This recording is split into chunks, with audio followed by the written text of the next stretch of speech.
Welcome to Aditya academy. तो आज आम एक करंट न्यूज विषय डिस्कशन करबा जे कि कौन रही देखा जे कि कौन रही ना 99th Ramsara site of India. यह कौन ना उत्तर प्रदेश यार पोजीशन केते ना 12th रामसरा साइड। तो आपको किए करथिले ना Union Ministry of Environment Forest and Climate Change जे कि तांको नाम कौन थिला ना भूपेंद्र यादव। से डिक्लेयर करथिले कौन ना 99th Ramsara site of India. तो ये जो 99th Ramsara site of India रहिला तो तार ना कौन थिला ना शेखा झिली झेल बार्ड सेंचुरी। तो यार पोजीशन हमर इंडिया रे केते ना 99 आउ हमर उत्तर प्रदेश यार पोजीशन 12th। तो ये जो रहिला हमर रामसरा साइड तार किछि हिस्ट्री विषय जानिबा। यह प्रथमे केबे स्टार्ट हेतिला ना यह 1971 कोन ना ईरान रे रामसरा रे यह प्रथमे स्टार्ट आरंभ करा जाइथिला। आउ यह को कार्यकारी केबे करा जाइथिला ना 1975 रे यह को कार्यकारी करा जाइथिला। जो Ramsara side 99th Ramsara side जो रहला तार 2026 रो यार थीम कोन अछि ना wetland and traditional of knowledge यार थीम अछि। तो हमको आमे जो रामसरा साइड रही तक प्रति वर्ष आमे केबे सेलिब्रेट करथौ ना फेब्रुआरी 2 रे याको आमे सेलिब्रेट करथौ। तबरे नेक्स्ट जिबा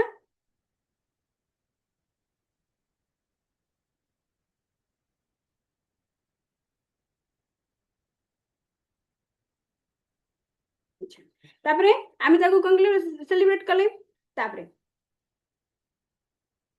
हमको हमर प्रथमे केबे इंडिया पार्टिसिपेट करथिला केबे इंडिया करथिला ना 1982 फेब्रुआरी 1 रे प्रथमे इंडिया को पार्टिसिपेट करथिले।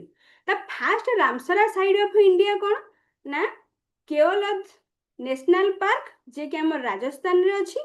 आ गोटे हला कोन ना चिलिका लेक हमर ओडिसा रे अछि। है केबे होइतिला ना 1981 रे ऐड करा जाइतिला। नेक्स्ट हमर सब हमर जो हमर कोन ना इंडिया रे हमर सब हाईएस्ट रामसरा साइड को स्टेट रे अवस्थित ना तमिलनाडु रे केतोटी साइड अछि ना 20 टी साइड अछि। आ सेकंड रे कोन रहला ना उत्तर प्रदेश रे केतोटी अछि ना 12 टी साइड अछि। तबे नेक्स्ट जिबा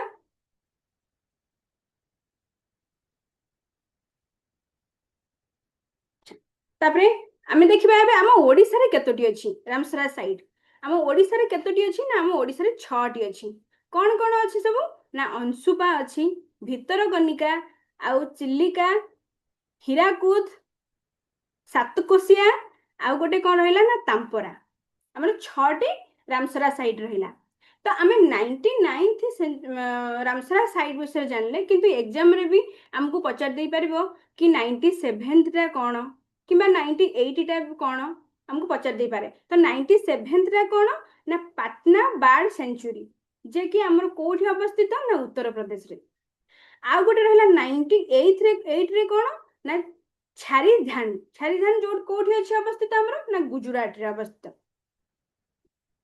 तो जदि आपण माने ई पीडीएफ चाहू छंती ताहले हमर ई क्लास रो लिंक तळे जो दिया जाइथवा लिंक रे टेलीग्राम रे जॉइन कर जानतु।